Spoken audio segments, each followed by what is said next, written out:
कल्पना गर तिमीले एउटा पोसन पियो र त्यसपछि तिमी बियोन्डर बन्यौ। शक्ति आयो, क्षमताहरू खुल्न थाले, तर लर्ड अफ द मिस्ट्रिजले सुरुबाट एउटा चेतावनी दिन्छ। शक्तिसँगै पागलपनको जोखिम पनि आउँछ। स्वागत छ तिमीहरूलाई एलोटियम नेपालमा। आजको भिडियोमा म एकदमै स्पेसिफिक प्रश्नलाई एनालाइसिस गर्दैछु। बियोन्डरहरू किन लस अफ कन्ट्रोलतिर जान्छ? यो कमजोर मनको कुरा मात्र होइन, यो पावर सिस्टमभित्रकै नियम हो। पोसनभित्रको बियोन्डर क्यारेक्टरिस्टिक्स, मानसिक अवस्था, बाह्य करप्सन र सिक्वेन्स बढ्दै जाँदा बढ्ने गडहुड इन्स्टिङ्क्ट, यी सबै मिलेर एउटा बियोन्डरलाई मान्छेबाट टाढा लैजान सक्छ। जस्तो क्लेनले सियर पोसन पिएपछि सुनेको विस्पर, हर्नासिस, फ्लेग्रिया, यस्ता सिम्टम्सहरू किन आउँछ? ती ऱ्यान्डम हेलुसिनेसन हुन् कि अर्ली वार्निङ्स? आज म स्टेप बाई स्टेप कोर कारणहरूमा गएर यो मिस्ट्री खोल्नेछु, ताकि लस अफ कन्ट्रोल डरलाग्दो कुरा मात्र नभएर कसरी र किन हुन्छ भन्ने पनि स्पष्ट होस्। पहिले छोटो कन्टेक्स्ट बुझौँ, किनभने रिजन बुझ्न मेकानिजम बुझ्नै पर्छ। एलोटियममा बियोन्डर बन्नु भनेको सिम्पली म्याजिक अनलक हुनु मात्र होइन। बियोन्डर बन्नको लागि मानिसले पोसन त पिउँछ, तर त्यो पोसन बन्छ बियोन्डर क्यारेक्टरिस्टिक्सबाट, अर्थात् त्यो पोसनभित्र कुनै डिभाइन अस्तित्वको शक्तिको इसेन्स र इम्प्रिन्ट हुन्छ। त्यसैले बियोन्डर बन्नु भनेको शरीरमा नयाँ शक्ति थप्नु मात्र होइन, आत्मामा एउटा विदेशी नियम जोड्नु पनि हो। र यहीँबाट लस अफ कन्ट्रोलको आइडिया आउँछ। लस अफ कन्ट्रोल भनेको एक दिन अचानक हुने पागलपन होइन, यो प्राय त्यस्तो प्रोसेस हो जहाँ तपाईँको ह्युम्यानिटी र पोसनभित्रको नेचर र डिजायर बीच टग अफ वार सुरु हुन्छ। सिक्वेन्स 9बाट माथि उक्लदै जाँदा शक्ति बढ्छ र सँगै बढ्छ इन्स्टेबिलिटी, करप्सनको एक्सपोजर र अन्ततः कन्ट्रोल गुम्ने सम्भावना। अब यो कन्ट्रोल किन गुम्छ? मुख्य कारणहरूमा जाउँ। एलोटियमले लस अफ कन्ट्रोललाई धेरै नै क्लियर नियमहरूमा बाँधेको छ। म यसलाई 6वटा कोर कजहरूमा समराइज गर्नेछु। पहिलो कारण, पोसन ठिकसँग डाइजेस्ट नहुनु। पोसन पिएपछि बियोन्डरले त्यसलाई डाइजेस्ट गर्नुपर्छ। यसलाई खाना पचाउने जस्तो एनालोजी दिन त सकिन्छ, तर यहाँ पचाउनु भनेको मेन्टल र स्पिरिचुअल स्तरमा हुन्छ।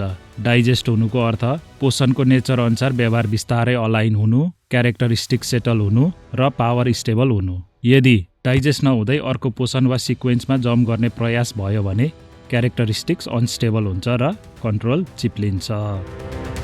क्लेनले सियर पोसन पिएपछि वियर्ड विस्पर र भिजन एक्सपिरियन्स गर्नु पर्यो। त्यो इन्कम्प्लिट डाइजेसनको अर्ली सिग्नल जस्तो देखिन्छ, जस्तो पोसनभित्र बस्दैछ तर फुल्ली हार्मोनाइज भएको छैन। दोस्रो कारण, भावनात्मक अस्थिरता। एलोटियममा इमोसन्स केवल फिलिङ मात्र होइन, ती बियोन्डरहरूको स्पिरिचुअल स्टेटसँग पनि जोडिएको हुन्छ। अत्याधिक डर, शोक, गिल्ट, क्रोध, यी अवस्थाले बियोन्डरको मेन्टल स्ट्रक्चरलाई कमजोर बनाउँछ। जब मेन्टल डिफेन्स कमजोर हुन्छ, पोसनभित्रको क्यारेक्टरिस्टिक्स वा बाहिर करप्सनले सजिलै इन्फ्लुएन्स गर्न पाउँछ। त्यसैले डिसिप्लिन बियोन्डर पनि कुनै ठुलो ट्रमापछि हाई रिस्कमा पुग्न सक्छ। तेस्रो कारण, फर्बिडन नलेज प्लस बाहिर करप्सन। एलोटियमको एउटा हरर रुल, केही ज्ञान यति खतरनाक हुन्छ कि थाहा पाउनु नै इन्फेक्सन जस्तो हुन्छ। हिडन सेट जस्ता इन्टिटी वा अन्य हायर एक्जिस्टेन्सहरू मानिसको क्युरियोसिटी, ग्रिफ, एम्बिसनलाई इन्ट्री पोइन्ट बनाउँछ।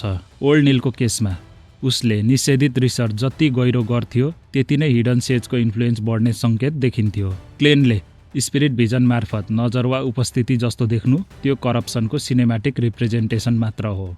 जस्तो तिमी जति धेरै हेर्छौ तिमी पनि देखिन थाल्छौ। चौथो कारण, सिक्वेन्स बढ्दै जाँदा गडहुड इन्स्टिङ्क्ट बढ्नु।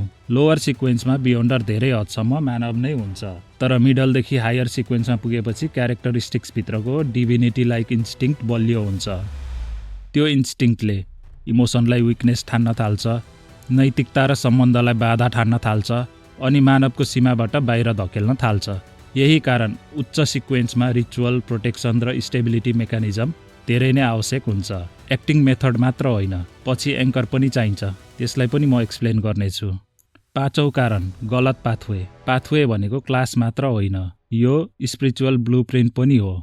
यदि कुनै बियोन्डरले आफ्नै पाथवेभन्दा फरक पाथवेको पोसन पियो भने त्यो इन्कम्प्याटिबल हुन्छ।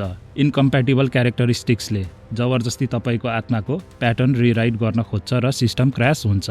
नतिजा म्युटेसन, म्याडनेस वा इमिडिएट लस अफ कन्ट्रोल। यो कुराहरू डन स्मिथले क्लेनलाई नाइट हक्समा राम्रोसँग बुझाएको हुन्छ। छैटौं कारण ल अफ कन्भर्जेन्स। एलोटियम वर्ल्डमा बियोन्डर बनेपछि तपाईँको जीवनमा र्यान्डमनेस घट्छ, तर सुरक्षित अर्थमा होइन। क्यारेक्टरिस्टिक्स र सिम्बोलिजमको कारणले उस्तै चिजहरू एकअर्कातिर तानिने टेन्डेन्सी देखिन्छ। यो कन्भर्जेन्स आइडियाको रिफरेन्स यो एलोटियममा धेरै ठाउँमा दिएको छ। यसको प्र्याक्टिकल इफेक्टहरू: खतरा तिमीतिर आउँछ, तिमी खतरातिर जान्छौ, र तिमी अनायासै हायर लेभल कन्फ्लिक्ट्सको सर्कलमा पर्न सक्छौ। त्यसैले म चुपचाप पोसन पिएर बस्छु भन्ने प्लान एलोटियममा रेयरली काम गर्छ। अब यो सबै सुनिसकेपछि तिमीहरूको मनमा प्रश्न आउन सक्छ, योबाट बच्ने उपाय केही छ? एलोटियमले एकदमै प्र्याक्टिकल मेकानिजम दिन्छ। Acting method. यो इम्पेरर रोजेलको डायरी मार्फत सिरिजको सुरुवातमा नै हामीलाई बुझाइन्छ, र क्लेनले यसलाई बुझेसँगै उसको सर्भाइभल प्रोबेबिलिटी पनि बढ्छ। एक्टिङ मेथडको कोर लजिक यस्तो छ: सिक्वेन्सको नाम लेबल होइन, त्यो रोल हो। तपाईँले त्यो रोललाई प्ले गर्दा पोसनभित्रको क्यारेक्टरिस्टिक्सले तपाईँलाई होस्टको रूपमा एक्सेप्ट गर्न थाल्छ। उदाहरणको लागि, सियरले डिभिनेसन, अब्जर्भेसन, सिम्बोल बुझ्ने ह्याबिटतर्फ एक्टिभली जानुपर्छ। स्पेक्टेटरले मानिसहरूको व्यवहार, भावना, साइकोलोजीलाई न्युट्रल भएर अब्जर्भ गर्नुपर्छ। यसले किन काम गर्छ? किनभने क्यारेक्टरिस्टिक्सलाई स्टेबिलिटी चाहिन्छ, र स्टेबिलिटी तब आउँछ जब होस्टको आइडेन्टिटी र पोसनको नेचरबीच कन्ट्राडिक्सन घट्छ। एक्टिङ मेथडलाई डिसेप्सन पनि भन्न सकिन्छ, तर डिपर सेन्समा यो सेल्फ सेपिङ डिसिप्लिन हो। तपाईँ आफैलाई पोसनको नियमसँग कम्प्याटिबल बनाउँदै जानु। एलोटियम वर्ल्डमा यही नलेज धेरै बियोन्डरहरूसँग हुँदैन, त्यसैले यहाँ धेरै डेथ कमजोर भएर होइन, मेथड नजानेर हुन्छ। तर एक्टिङ मेथडको पनि लिमिट छ। सिक्वेन्स बढ्दै 2-3 तिर पुग्दा डिभिनिटी लाइक इन्स्टिङ यति बलियो हुन्छ कि केवल एक्टिङले मात्र बियोन्डरलाई ह्युम्यानिटी कायम राख्न पर्याप्त नहुन पनि सक्छ, र त्यही आवश्यक पर्छ एङ्कर। एङ्करको अर्थ त्यो आधार जसले तिमीलाई ह्युम्यानिटीसँग बाँधेर राख्छ। यो हुनसक्छ परिवार, साथीहरू, कुनै ड्युटी, मिसन, फेथ, आइडल वा कुनै गहिरो जिम्मेवारी। अब यो एङ्कर किन आवश्यक हुन्छ? किनभने हायर सिक्वेन्समा रिस्क केवल म्याडनेस मात्र होइन, मानव भएर बाँच्ने इच्छा नै फेड हुन सक्छ। एङ्करले त्यही इच्छालाई टिकाइराख्छ। एलोटियमको फिलोसोफिकल पोइन्ट पनि यही हो। शक्ति बढ्दै जाँदा ह्युम्यानिटी बचाउनु अटोमेटिक हुँदैन, यसको लागि इन्टेन्सनल चोइस चाहिन्छ। अब एउटा क्लियर केस स्टडी हेरौँ, ओल्ड निलको। ओल्ड निल अनुभवी नाइट हक्स थिए, डिसिप्लिन बियोन्डर पनि, क्लेनको मेन्टर जस्तो, तर उसको व्यक्तिगत ट्रेजेडी, उसको पत्नीको मृत्यु मनभित्रै अनसल्भ रहिरहन्छ। त्यसपछि एउटा प्याटर्न बन्छ, इमोसनल वुन्ड अर्थात् अनस्टेबल फाउन्डेसन, फर्बिडन रिसर्च अर्थात् high risk action, external corruption opportunity अर्थात् हिडन सेजलाई मौका। यो कम्बिनेसनले देखाउँछ कि सिङ्गल कजले लस अफ कन्ट्रोल हुँदैन, धेरै जसो यो कजहरूको स्ट्याकिङले गर्दा हुन्छ। एउटा कारणले क्र्याक बनाउँछ, अर्कोले त्यो क्र्याकलाई वाइडन गर्छ, र अन्ततः कन्ट्रोल स्लिप हुन्छ। ओल्ड निलको ट्रेजेडीले एलोटियमको हररलाई ग्राउन्डेड बनाउँछ। यहाँको भिलेनले डर मात्र प्रयोग गर्दैन, उनीहरूले तिमीहरूको सबैभन्दा मानवीय चाहना, प्रेम, पछुतो, आशालाई एक्सप्लोइट गर्छ। ल त आजको एनालाइसिसलाई समराइज गरौँ। बियोन्डरहरू पागल हुने मुख्य कारण कमजोरपन होइन, यो एलोटियम पावरको इनबिल्ट कस्ट हो। डाइजेसन फेल हुनु, इमोसनल इन्स्टेबिलिटी, फर्बिडन नलेज र करप्सन, सिक्वेन्ससँगै बढ्ने गडहुड इन्स्टिङ्क्ट, गलत पाथवे, कन्भर्जेन्स जस्ता हिडन रुल्स, अनि योबाट बस्ने सर्भाइभलका मुख्य आधारहरू: एक्टिङ मेथड, स्टेबलाइजेसन डाइजेसनको लागि, एङ्कर, हाई सिक्वेन्समा ह्युम्यानिटी बाइन्ड गर्नको लागि। यदि यो ब्रेकडाउन तिमीहरूलाई उपयोगी लाग्यो भने लाइक र सब्सक्राइब गर।